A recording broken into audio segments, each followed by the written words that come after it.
Okay, so the first question from the MBT forum users is a very short one. It's from John, and it says, I'd like to ask Tom if fears can be passed down in our DNA from generation to generation. Simple answer to that is yes.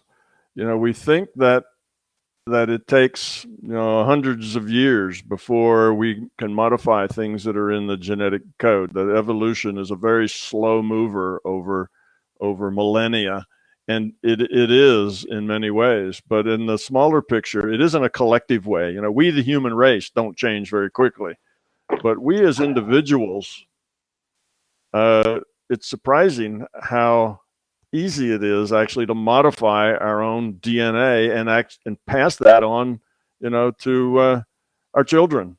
Yes, situations, things that we learn, fears that we maybe develop or have, phobias that come, whatever, understandings that we get, attitudes. There's lots of things that we think are strictly psychological. The blank slate theory. You're born as a blank slate, and after that, your environment, writes on that blank slate, and you are a product of your environment. It's not like that. That slate isn't blank. You come in with a lot of data already on that slate when you're born, and you can modify your DNA and what you pass on to your children just in your own lifetime. Now, it won't be trivial things, but major things will make a difference. Now, it doesn't mean that all of your offspring will have that thing. It just means that the probability that they can get that attitude, ideas, proclivities, or whatever is greater. The probability goes up. You say that because what your children end up with isn't guaranteed to be any particular way. There's an awful lot of randomness in the process.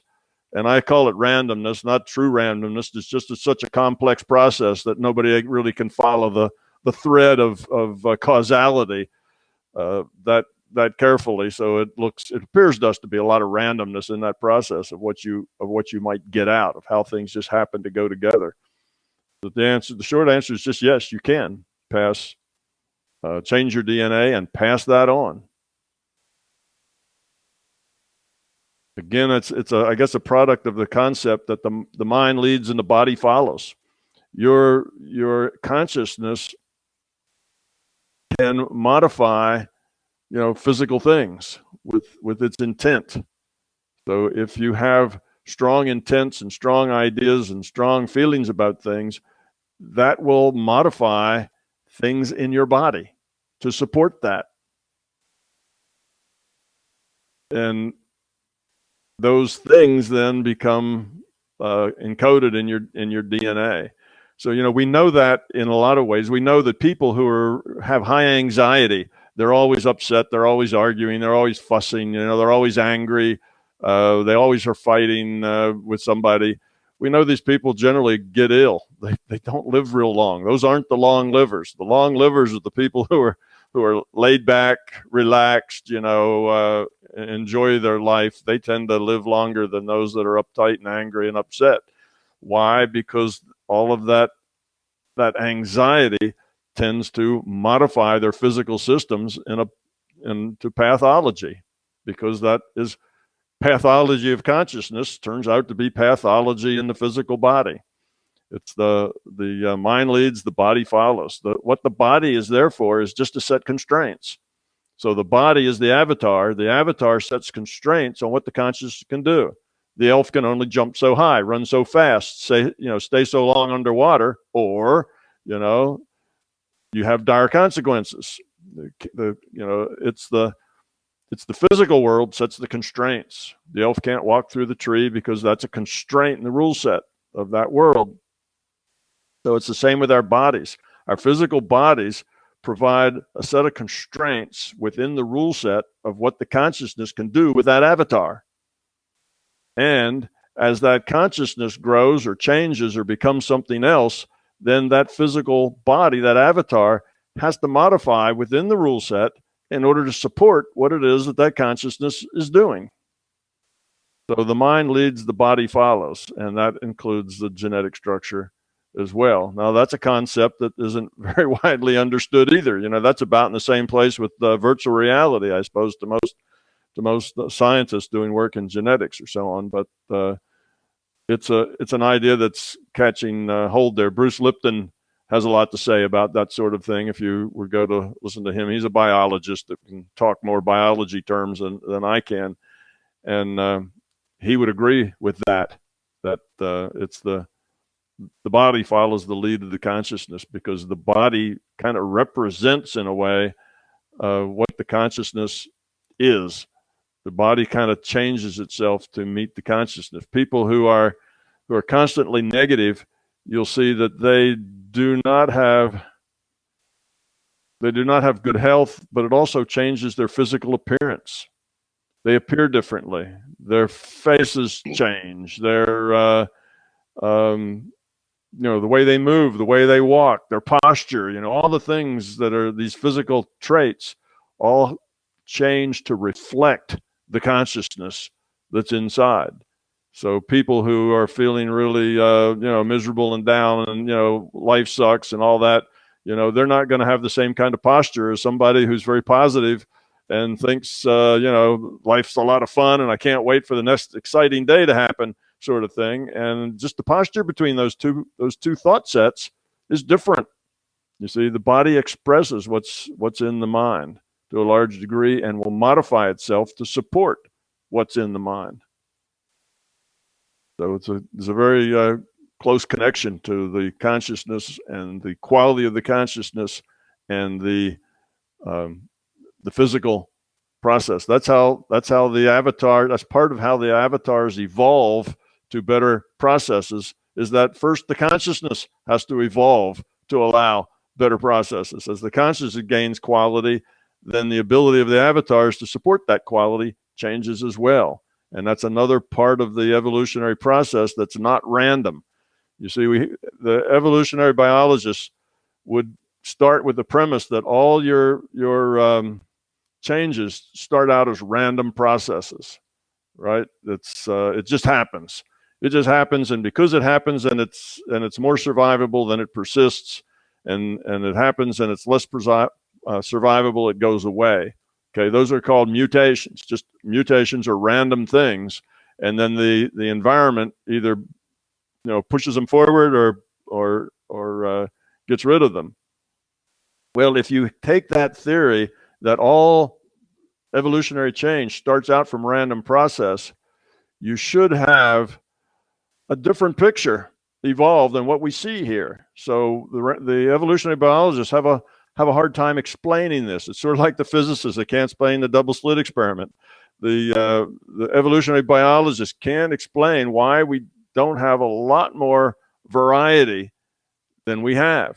We should, if we have all these ideas, and the only ones that go away are the ones that are so bad that they're not survivable. There should be a much larger group that is more or less survivable, but it's survivable enough to get by in the environment and so on, than we see. They also see things where evolution takes place. In particular, one I read about was a moth, where the moth changes color to suit its environment in less than a decade. Yet the color scheme that it needed was very drastically different than what it started with. And just by random choice, saying, well, let's try pink, let's try orange, let's try black, let's try stripes, let's try polka dots, let's try, purple polka dots with yellow centers. It goes on. There's hundreds and hundreds of thousands of different patterns that you could have. And if you just randomly had to pick one and then see how that worked, and then pick another one and see how that worked. Well, in 10,000 years, you'd have a species of butterfly that would suit its environment, if they survived. But they find out it happens in several years. Like I say, a decade or less, you have a complete change of pattern because the moth got moved to a new environment. How did they do that so fast if it was just random? Well, these are questions in evolutionary biology that kind of, like I say, they're like the double slit experiment, the physicists. They just don't make sense. And that's because it's not all random. Those moths that are the wrong color have an intent to stay alive, and that intent to stay alive modifies their biology. So now the probability that they're going to pick a color that's going to work for them is not just random, it has an increased probability. You see, so random means every color has the same probability, but where you have an intent and where you have a consciousness that's aware of a problem, you're going to then modify the probability of a solution that works. You're going to modify the probability so some of them are more probable than others. And the ones that are more probable are the ones that keep you from being eaten by the predators in your new neighborhood. So that's it's basically the same kind of question. And the moths can change, pass that on to their offspring, and very quickly this process can happen because it's not entirely a random process. Yes, there are random components to it, and it doesn't happen in one generation. But over a dozen generations, they can evolve into a whole new color scheme that fits perfectly with their new environment. And if it had to be random, that would be centuries before they could do that. If they could do it at all, because it's a hard thing to do. Maybe the one that works, say, wow, here's a good color. That really hides us well, and our predator enemies can't get us. But then that one happens to get run over by a truck. It dies for some other reason. So you not only have to have that chance, you have to have that chance happen enough times that it actually gets started and then can work its way into a species and then eventually dominate the species. Well, if all of that's random, it takes a very, very long time for that to happen. It's a slow process. Yes, you eventually get there, but it's thousands of years generally. Doesn't take that long. In a single generation, you can modify your genetic structure to the point you pass that on to your children. Okay. The next question is from forum user Chessmiss on forcing your will onto others. I've heard Tom speak about not forcing your will on others, especially if you find yourself lowering your entropy as you have little need to manipulate circumstances. I have also heard Tom talk about having a strong will, for example, when defending yourself from a negative entity who has an intent to harm. My question is, how do I know if I'm forcing my will on circumstances or if it is necessary to have a strong will to follow through an intent? Also, how do I know if my intent is for my own good or if it is coming from ego? I get that question a whole lot. People, as they evolve and as they grow up, they're into these situations and they just can't tell. All right, I seem to have this intent, and this intent looks like it's going to be better for me to do that. Well, is that because of ego, or is that because it's a honest intent, or what is my motivation and why am I doing these things? And then with the other idea is okay, I understand that MBT is not a pacifist philosophy, that you do sometimes need to stand up and stand your ground or fight or become aggressive, that is required sometimes, that you must protect yourself or others that need your protection. Otherwise, you're letting high entropy kind of run rampant without check if you don't. But now you have this problem of, well, if I can be aggressive, then when is my aggression a result of my ego and it's because what I want, and when is it am I doing the right thing? And the only way you can answer those questions is by growing up enough to where the answer becomes obvious to you. You see, it can't be an intellectual solution. As long as you try to make it an intellectual solution, like you're going to sit down and figure this out. Is this my ego, or is this, coming from other? If you try to make that an intellectual solution, you'll just confuse yourself. And pretty soon you won't know what you think about what you're doing. And then you'll be afraid to act at all because you're not sure. Your intellect isn't sure that it's the right thing. What if I'm doing all this stuff and it's just my ego and I'm actually going backwards instead of forwards? And how do I know whether I'm going backwards or forwards? And pretty soon that gets into a downward spiral of overthinking to where people are paralyzed and can't do anything because they're afraid of doing it wrong. That's a problem. You have to realize that as you grow up, this is the pulling yourself up by your bootstraps analogy. As you grow up, your insight will get better and more valuable. And as it does, you will intuitively have a sense of where you should go, and where you shouldn't. Should you stand up and object, or should you just let that go by? It's not an intellectual thing that you're solving. It has to come out of your being level, a knowing and an understanding, and it only grows very slowly. You can't skip the steps and say, well, I'll figure this out intellectually, and then I'll know exactly how I should act. And now you're looking for a recipe or a prescription on what to do. There is no prescription for you in what to do, because all of the situations you face are all unique, and you are unique. So you have two unique things interacting. No prescription is going to work. You just have to learn as you go and do the best you can with what you've got. Don't be afraid to go do it the best you can. And if it turns out badly, if your feedback says, oops, that was a problem, all I did with that was create a lot of difficulty for a lot of people, including myself, then you'll probably find the ego in it. Then you learn from that. Next time, you'll be a little smarter because you've seen that ego trap now, because you just stepped in it. So you're wiser to it, and you have a higher probability of avoiding it the next time, although you'll probably step in it 5 or 6 times before you actually do get it to the point where you change your behavior. That's just kind of the way we are. But that's the way you have to grow. It has to be out of your own experience. So there is no way to intellectually make those decisions. But don't be paralyzed because you don't know. It's people who live in their intellect. They live from their intellect. Their whole reality is generated out of their intellect. They are the ones that get wound up tight and then end up being paralyzed. They can't do anything because their intellect can't give them a solution. Without a solution, they're afraid to move because it might be in the wrong direction. You see, that's not helpful. You need to just do your best. Try to do it for the right reasons.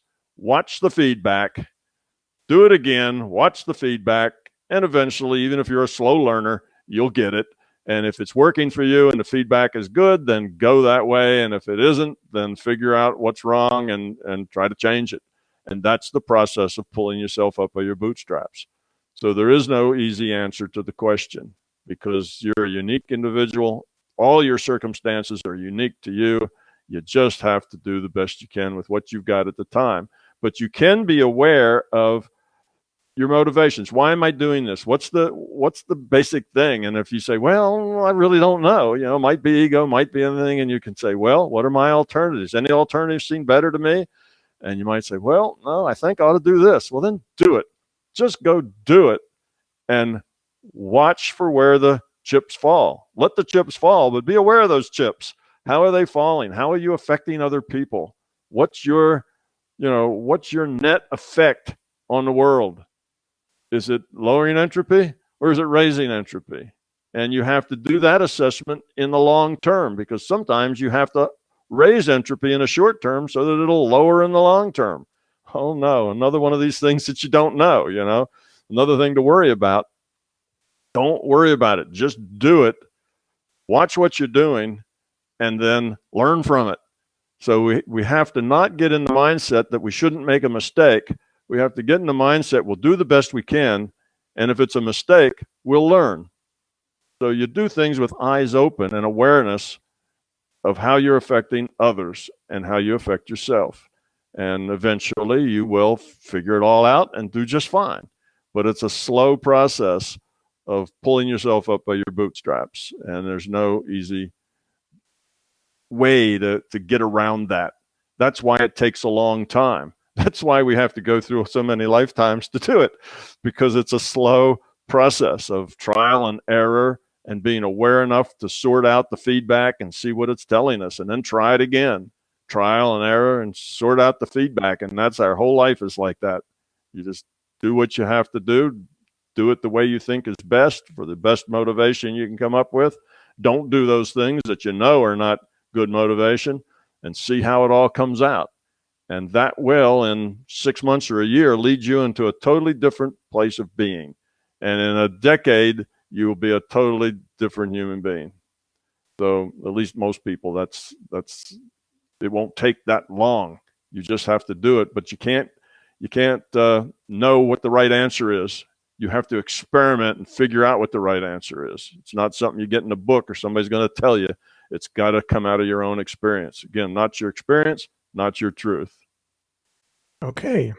The next question is from forum user Reality, and it's on twin souls. Tom, I've never heard you talk about the concept of twin souls or twin flames, so I thought I'd ask to see how it relates to MBT. I know of people who swear they know their twin soul, and it's a palpable connection and very real to them. It consists of a strong physical connection, sometimes including psychic connection, like no other. As a IOC can have multiple incarnations at once, could it be one avatar meeting another from the same IOC? How do you see that from an MBT perspective? Okay, there's lots of possibilities here. There's many ways that can go. Yes, it is possible that you and other people have incarnated together, if you will. I mean, like within a group, so that you are connected in some way. You have roles to play with each other. That's a possibility. It's a possibility that one consciousness can be playing more than one avatar at a time. A lot of us do that in our gaming. We have an elf in this game, and maybe we have a barbarian in the same game, and we can play them both. And it's possible that you and another person just happen to click in the way that you interpret the world. It's all, you really kind of feel like you understand each other on a very deep level very quickly. That can just happen. And that can happen for probably a dozen different reasons. It may be because that's really true, or it may be because that just seems to be true, or it may be because you want it to be true. Therefore, you see it that way because that's the way you want it to be. Or who knows? There's lots of ways that you can end up with this special relationship that seems different than any other, more profound and deeper, quicker than other people. So it may have its roots in plans, in similar, one consciousness and multiple avatars. It could have its roots in any number of things, but it's probably just as likely, if not more likely, to have its roots in the fact that two people who were just ready to make a certain kind of connection at that time just bump into each other, and the connection seems, it's like, it just fits together so well that just works for them. And it doesn't have to have any of this, background connections going on with it at all. It can just happen that way. Look at the statistics. It's a statistical process. The person that you fall in love with, your twin flame, this person is probably going to be selected out of all the 7.5 billion people on the planet. It's going to be somebody that you meet, somebody in your neighborhood, somebody that you happen to be in the same chat with, or somebody that goes to your school, or whatever, somebody that because they frequent the same places you do. And out of that 7.5 billion, that's probably 1,000th of 1% or less, probably a millionth of 1%. And out of that very, very, very small population, subpopulation, you're going to pick your significant other, because you have hard wiring by being a human animal to pick a significant other, and you will likely do that from the selection that's in front of you, and you will pick the one that seems to work best. So a lot of it is just statistics. What's the probability that when you happen to pick this one from the ones that are in your neighborhood that you happen to bump up against, that one of those will be just a really, really good match for your personality, attitudes, likes and dislikes, and you'll have this resonance. You both maybe are very sensitive, maybe you're both empaths and connect at that level. Maybe you're just really looking for a connection at that level. So a lot of it's just statistics and probability. Out under the curve, there's some, probably 3 or 4 or 5% of the population that just happen to land next to somebody that they really connect with in a deep way, and the rest of the population doesn't. So it seems like it's a minor, like it's a small percentage of the people who get this this deep connection with another. And it doesn't have to be an opposite sex. Now, there are deep friendships that are made in the same way, where two people just really resonate and they really connect, and they're not male female energized relationship. It's just a deep friendship builds. So that can happen as well. So it's just mostly chance. Sometimes it's not. Sometimes it's because it's a pre-planned incarnation and you're supposed to connect for some reason that you think that you're good for each other's growth or whatever, and it can be that. But I say mostly it's probably not. So all those possibilities exist at once, and the way the ball bounces could pick any one of those. Okay, the next question is from Joe, and it's on awareness, the focus of attention, and the avatar. Joe, go ahead. You've probably answered this question in various forms, and you talked earlier about constraints, but I'll ask this question. When one meditates and one gets distracted by thought and the mind wanders, what drives the drift in awareness? If we use signal to noise as a metaphor for the magnitude of our focus of intent and awareness, how much noise comes from the avatar's characteristics, from the constraints, versus the IUOC that drives the avatar? I guess, where's the origin of the noisy channel? Is that noise related to the entropy of the consciousness that plays the avatar? Is the avatar that one gets to play or drive related to the quality of consciousness of the IUOC and the challenges that the IUOC needs to face in a particular incarnation? Yeah, okay. It's both. In your question about, is it the avatar's constraints that are driving it, or is it the constraints of the consciousness that are creating the extra noise? And it's both, but in different ways. It's the consciousness that's making the decisions. It's the consciousness that wants to meditate. It's the consciousness that's trying to let go of all the thoughts. But the consciousness has to work within the tools that it has to work with. And one of those tools is its avatar. So let's say its avatar has overactive neurotransmitter supply. So instead of getting the right number of neurotransmitters in the brain, it produces double that number. Well, we might say that person has ADD, or we might say they're just nervous or high strung or something else. But that person will probably have a harder time meditating just because that avatar doesn't support meditation as well as a different avatar. But now, so that's kind of the, I don't know, maybe we call that like a zero order, perturbation of the system. That's kind of a fundamental constraint. But now the major constraints have to do with the consciousness. The reason that the consciousness loses track and the thoughts start coming in is because the consciousness has an unruly mind, and usually that means the consciousness is working out of fear and ego, and that fear and ego is going to have some kind of an attachment. That fear and ego says, I need to do this. If I don't do this, such and such is going to happen. I have this going on. What am I going to plan for dinner tonight? And am I supposed to pick up the kids tonight?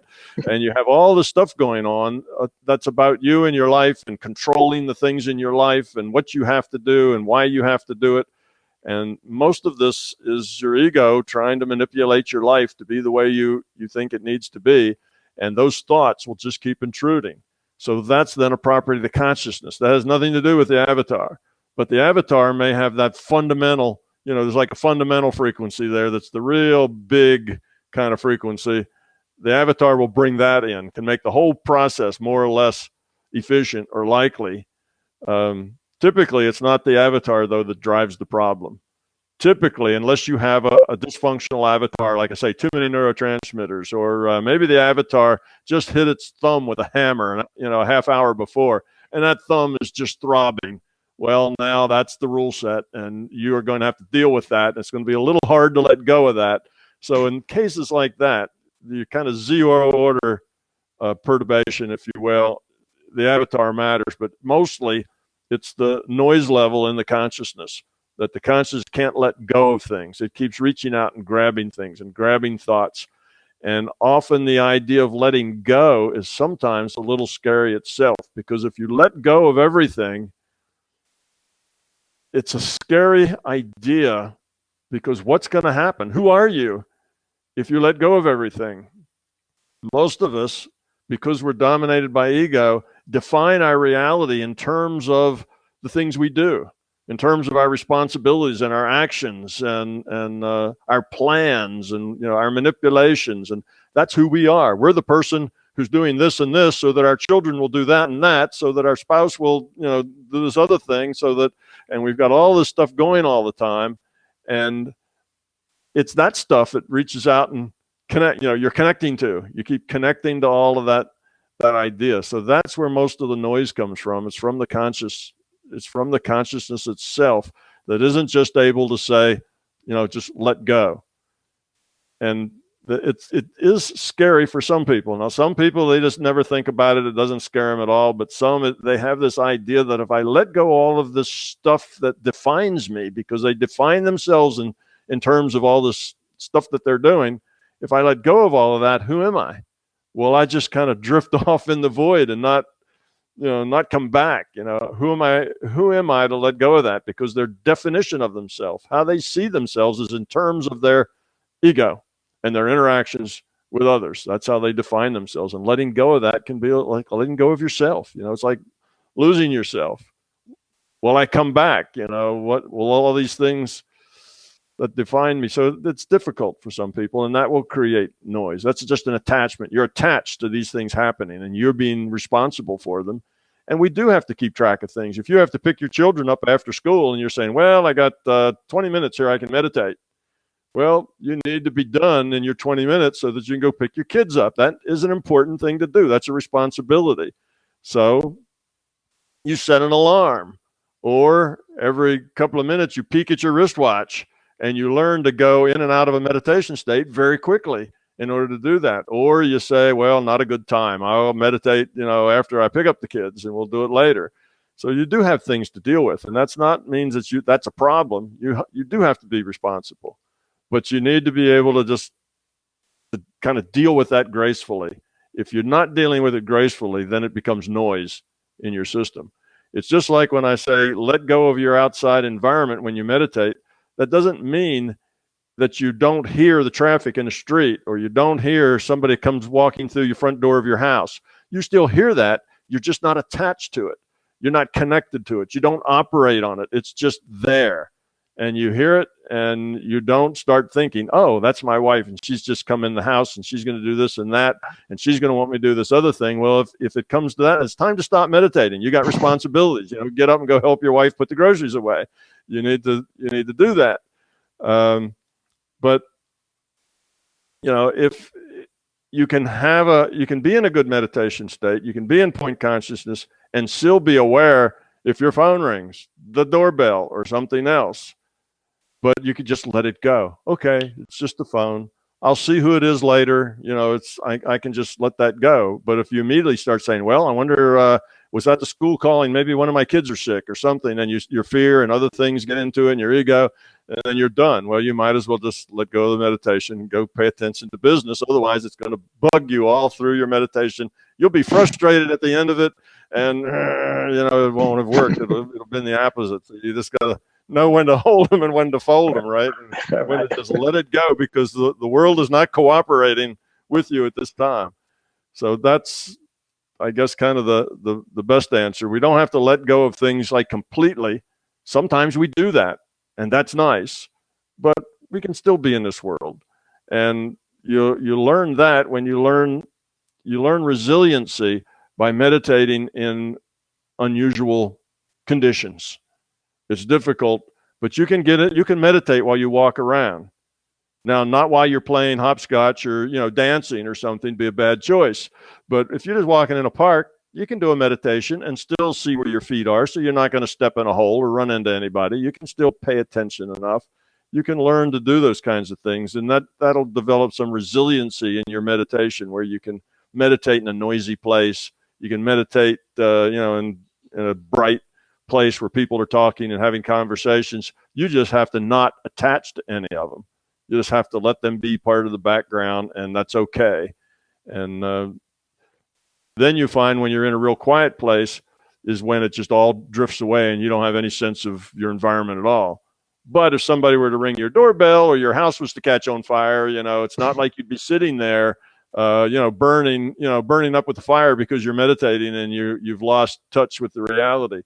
That's not really where we're going. We just want to disconnect from it. Thanks, Tom. Yeah. Okay, so now we have questions from Shaw and from Pali. Maybe Pali will start with one question from you, and Shaw, you can already prepare yourself for the next question. Hi, Tom. Can you hear me? I can hear you just fine, Polly. Perfect. Thank you. So maybe to previous topics, I remembered you mentioned a game. There is a new type of games coming out. They are procedurally generated. So that's basically one of the games that's I think popular right now is No Man's Land, if somebody wants to look it up. And regarding the gene change, I think the field of science that is taking care of that scientific research is epigenetics, and there are also very nice scientific studies done also by some Harvard guys who researched effects of meditation onto people, and it was effects of long-term and short-term meditators where gene expression was changed within, I think, 90 days of meditation, twice a day, 15 minutes. So that's, I think, quite interesting. All right, so to my question, have you, Tom, ever requested to experience a concept like, for example, infinity, acceptance, or love? I remember, for example, that forgot the name. William Buhlman, he usually recommends to ask the LCS to connect or to go to the higher self. So have you ever tried something like that? And are there some concepts you would generally recommend for people to experience to help them grow? Sure. It's a thing that almost everybody will eventually experience, and it's a good thing for everyone to experience. And that is where you just experience the larger conscious system. You just kind of open yourself up and join with the larger consciousness system. And it's a good experience. And many of your, I don't know that it would be most of them, but at least quite a few of your near-death experiences, that's what they do. They meet the being of white light.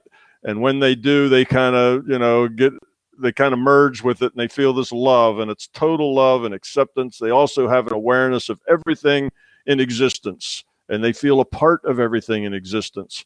Not only that it's out there, not just like they're watching it a movie, but they're also it. They're a part of it. They're connected to everything. Everything is total love and acceptance and nice and bright and white. And, it's just one of these big peak experiences that changes your life, right? And you get that in the near-death experiences, but you get that among a lot of meditators as well, where they have that experience. And I think it's a very good experience because that's your introduction to the larger consciousness system. That's the system we're in. That's the system we're growing up to be. And the system won't mind giving you that experience if it's something that you are ready for and something you can use. So it's just a matter of becoming one, really, with that larger system. So you get to see and feel and be as that system sees and feels and bees. And it's a good thing to do because then you come away from that saying, oh, okay, I've been there. I know what the system's like. I know where I'm going. So yes, it is a good thing to do. It's not too hard a thing to do. Eventually, when it first happens, if you are not real grown up yourself and that happens, it's overwhelming. It's kind of an overwhelming thing, and people get overwhelmed by it. If you're a little more developed than that, it's an awesome thing, and people walk out of it with a big grin on their face. If you're a little more developed than that, then it's this is nice and it feels good. And if you're a little more developed than that, then it's just like going home. It's just like it's part of your reality, and it's part of just the way you live that experience is there. So it kind of depends where you are as to how you're going to react to that. Yeah, so at the beginning levels, sometimes people just get overwhelmed to where they can't really process it. They come back with bits and pieces, but it's very difficult to process that. And at the other end, it's easy to process. It's easy enough that it's not even so much a thing you do for peak experience as it is just a part of your life. You know, you live in that space. Partly you're in that space all the time yourself. So it's, yeah, good thing to do. It's not necessarily a goal to seek, but if you're ready, it'll probably happen to you and open to it. The reason I say it's not necessarily a good goal to seek, because if you're not ready, it's probably going to be overwhelming to you, you see, and then that's not necessarily so good. Because some people then will interpret that overwhelming as this being of light sucked me in and took away my whole, robbed me of my soul, and and they're panicked in it. They're frightened of it. It's a scary experience because they've been consumed by something and their own sense of I disappeared. And that's a scary thing for them because they want to be in control, and to have their capital I melt is a frightening experience. So in that case, you're not ready for it, and you really don't want to have it. You say, but most people don't get it at that level because they're really not ready. Some do, and mostly people get it when they're ready for it. Does that answer your question about that? Yes, definitely. Thank you very much, Tom. Maybe to add to what you recommended, that it may not be the best thing for somebody who may be easily overwhelmed. I came to that idea based on a book I read from Robert Waggoner, and there he mentioned also the tricky part of specifying one's intent. And he told in his book that it's the full immersion experience is like wishing for being the concept, but it is also, according to him, better to start with, I want to feel what it is like to be love. Basically, feeling it is less intensive. And I myself have tried it just a few days ago, and I messed up my intent. I wanted to feel what it is love. And basically, my intent gave me what it is to feel the concept of love within my own normal experience. So basically, I received some sort of answer, but not really what I intended originally. But still, it was a very interesting thing. So, yeah. Well, as you learn, you generally get what you need, and as you learn those lessons that you got, you'll be more likely to get the other lessons that you wanted. So it's just part of a process of growing. Don't feel like I got the wrong thing, or they didn't understand me, or I didn't do it right. They did do it right, and you probably did do it right, and you probably is just a sequence of steps. Just keep on going with it, and it can be overwhelming, but you get there in steps. Besides that, if the system knows that that's something you really want to do, well, you've just given the system a carrot. Now, they'll just hold that carrot just a little bit in front of your nose to get you to take the next step. And after you take that step, that carrot will move just a little further on, you see. So you never quite know what's going on because the system will use carrots and sticks. And so you just don't worry about the details. You just do what you do and do it well and make your intent known. I really would like to be that, or to meld with that or something, and leave that there. But if something else happens, well, you do that too, and it'll come in time when it's ready. exactly. Thank you very much. Yeah, because sometimes when the donkey just stops trying to get that carrot, you just take the carrot and feed it to the donkey because it's not working anymore. So it's hard to say. So just follow your intuition and do what you do. Okay. Sean, are you ready to ask one of your questions? Then unmute yourself and go ahead. Okay, thanks. Can you guys hear me okay? Yep. I wanted to ask about, I know you talk about how exploring NPMR isn't necessary to conscious growth, but if we choose to explore NPMR, basically, how do we explore it in a way that can help us? It just seems like it's so it seems impossible to know where to go. Don't really know what exists there to begin with. So I wanted to know, do you just make a conscious intent to interact with a being who can help you, or do you, intend to go to a place who will help you, or basically how do you explore it? Any advice you can offer would be helpful. Sure. Okay. The exploring can be a very good and growing thing, particularly for people who are left-brained. If what you need is to do experiments and see, and develop evidence so that you have a sense of reality of what's going on, and more left-brained people have a need for that. Otherwise, they can't take the next step. If they can't get there rationally, they can't get there at all. They have to have that logical process. So in that case, doing this exploration is a valuable tool for them. Right-brained people, not so much. They don't need to actually experience that in order to get it, in order to understand it. So it kind of depends on you as to how valuable it is. Now, how do you end up places? How do you get someplace when you don't know what to ask for? How can I intend to go to such and such a place if I don't know such and such a place exists? Okay, that's it's the same thing that any explorer has to deal with. When the explorers first, from Europe, first landed on the shores of North America, they had no maps. They had no idea what was over the next hill. They didn't know whether it'd be something that would eat them over the next hill or something that would give them, gold over the next hill. Had no idea. So the only way to find out is to go over the next hill and see what happens. Or if you're blind, say, and you have to explore a new place, you just step off in a direction and see what's there, come back and step off maybe in the same direction again and see if the same thing's still there, and come back and so on. You just progressively build up your map from experience. But in this exploring the larger conscious system, sometimes it's hard just to step off in a direction because you don't even know how to step off.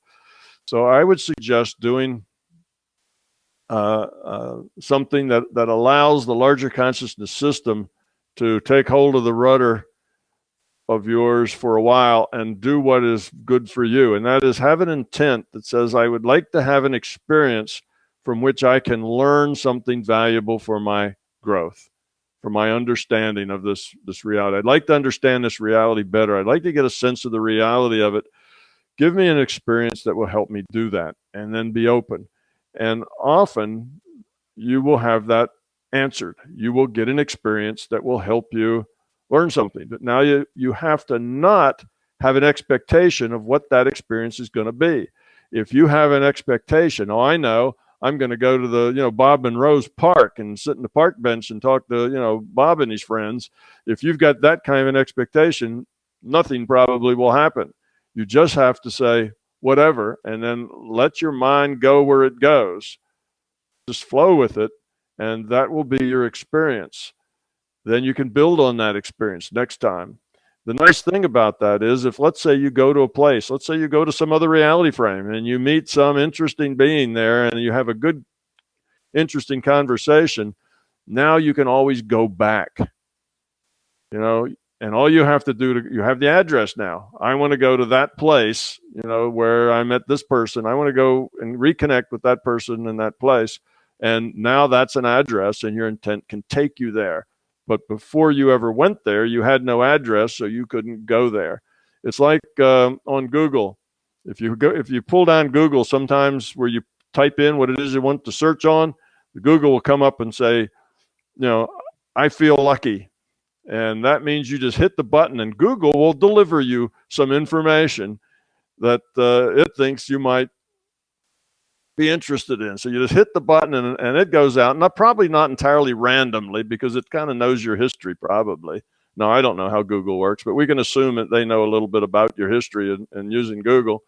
But even if they don't, it goes out and grabs something and, I'm feeling lucky. There it is. So it's sort of like that. You just go and ask the system to give you experience that will meet your needs. And here's my needs, and here's why I have those needs. This is my point, and this is where I'm going from. And if what your needs are something like, wow, I'd really like to just end up in some world and see some people and creatures, and that would be really cool, probably nothing going to happen, because that's the wrong reason.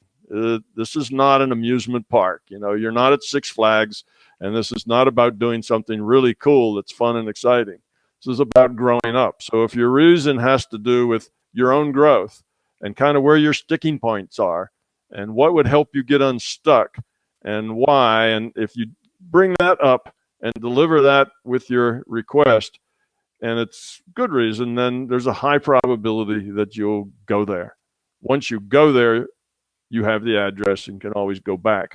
So that's how you explore the larger consciousness system. There's just one adventure at a time, one step at a time, and always keeping track of where you've been. If you don't pay attention, then maybe you won't have an address to go back.